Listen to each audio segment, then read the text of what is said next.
மைனி சொந்தானா? வாண்டி, நான் நல்லா இருக்கேன். நீ எப்படி இருக்க? என்ன விசேஷம்? மைனி, நீ அண்டி ஆபீஸுக்கு போறது இல்லைன்னு குமார் சொன்ன உள்ளதா? வாண்டி, இனி அண்டி ஆபீஸ் என்னத்து போனா? ஏன் அக்கா அப்படி சொல்லிய? எடி ஒரு விஷயம் தெரியாதா? ஆட்சி மாறியாச்சு. வேலை இல்ல பட்டதாரிக்கு 4000 ரூபாய் ஃப்ரீயா கொடுக்கணுமா?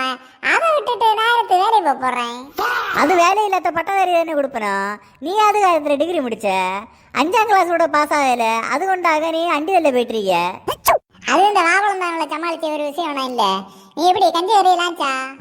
வாக்கா, ஏன்னா மாப்பிள்ளை விளையில ஒரு மூடு கிழங்கு பிடிக்கிட்டு வந்தனும், அதை அவிச்சேன். பிறகு கருங்க சந்தையில ரெண்டுக்கு ஒரு நொத்தோரியும் சாலையை வாங்கிட்டு வந்தனும், சாலையை பொறிச்சேன், நொத்தோரியை கறி வச்சேன். பிறகு மைனி என்ன தண்ணு உன விளையில புளிய முடிச்சுனே இல்ல, அந்த புளியை வர ஒன்று வேண்டாமா வித்தியேன். எடி ஒரு விஷயம் தெரியாதா?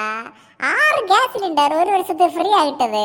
அதை வச்சுட்டு நான் என்னத்துக்கு அடுப்புல கிடந்து வர வச்சு தீ முட்ட போறேன். 6 கேஸ் சிலிண்டரா? எப்படி மைனி? அது ஈரான்ல இருந்து தமிழ்நாட்டுக்கு பெரிய ஒரு பைப் கனெக்ஷன் போட போதுமா? அக்காளை நல்லா இருக்குதா? ஓம்பளை பிள்ளை நல்லா இருக்கேன். ஆமா, உன ஐடில வேலை கிடைச்சில்ல, நீ வேலைக்கு போயிலியா? அது அம்மா தான் சொல்லிச்சு வேலைக்கு போண்டான்னு. ஏதோ கவர்மெண்ட்ல 4000 ரூபா ஃப்ரீயா கிட்டுதான். பெரே என்னத்த சொல்ல, நீ இப்ப எங்க போற? நான் சீட்டு கழிச்ச போறேன். ஆத்தியா நானே மகேஷ் மகன் சீட்டு கழிச்சிட்டு இருந்தான். இப்போ இந்த 4000 ரூபா கதை அறிஞ்ச உடனே 40 பேர் சீட்டு கழிச்ச வரானுவான். அக்காளே, இப்படி 6 கேஸ் சிலிண்டர் தரதுக்கு நம்ம வீட்டில் ஒரு பைப்பு கனெக்ஷன் போட்டு வந்தா அது வழியா கேஸ் எப்போ வேணா நம்ம எடுத்துக்கலாம் இல்ல? சொல்ல முடியாது. அது நடந்தா ஆச்சரியப்பட இல்லை. அப்புறம் ஒரு விஷயம் தெரியுமா? நீ மாசம் 1500 ரூபா உரிமை தொகை வேண்டிட்டு இருக்கீங்க, அது 2500 ரூபாய் திருப்பி தருவேன்மா. என்னத்தக்கா சொல்லிய? இது எப்ப நடந்து? எடி, நீ நியூஸே பார்க்க இல்லையா? நியூஸா? அவனை வரி முறிஞ்ச கள்ளனுள்ளாக 1/9 சொல்லி பைசா பாய்க்க கேசொள்ளாக. அப்புறம் மைனி உன இளைய என்ன செய்ய? அது என்ன இளைய இன்ஸ்டாகிராம் யூடியூப் எல்லாம் இப்ப தொடங்கிறியா? அதுல வீடியோ போட்டுட்டு இருக்கேன். ஏது மற்ற சமையல் வீடியோவா? எடி, சமையல் வீடியோவா? 5 வருஷத்துக்கு கண்டென்ட் சிக்கி இருக்கு. அவன் என்னடானா இவனை சொல்லி பெரிய ஆளாவியான், இவன் என்னடானா அவனை சொல்லி பெரிய ஆளாவியான்.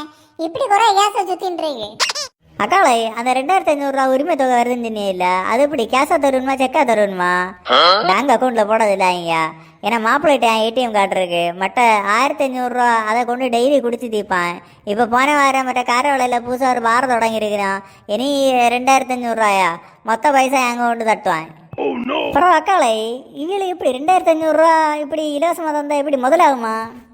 ஐயே, இதெல்லாம் ஒரு விஷயமா? Simple matter. பாமாயில ஒரு 3 ரூபா கூட்டணும், தேங்காய் எண்ணெயில ஒரு 2 ரூபா கூட்டணும், சீனியில ஒரு 1 ரூபாய் கூட்டும்பா, பருப்புல ஒரு 50 பைசா கூட்டும்பா. கரெக்டாகும்.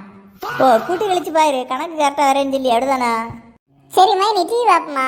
புதிய சோஃபா செட் வேற இறக்கி இருக்கணுமா? வா இரு.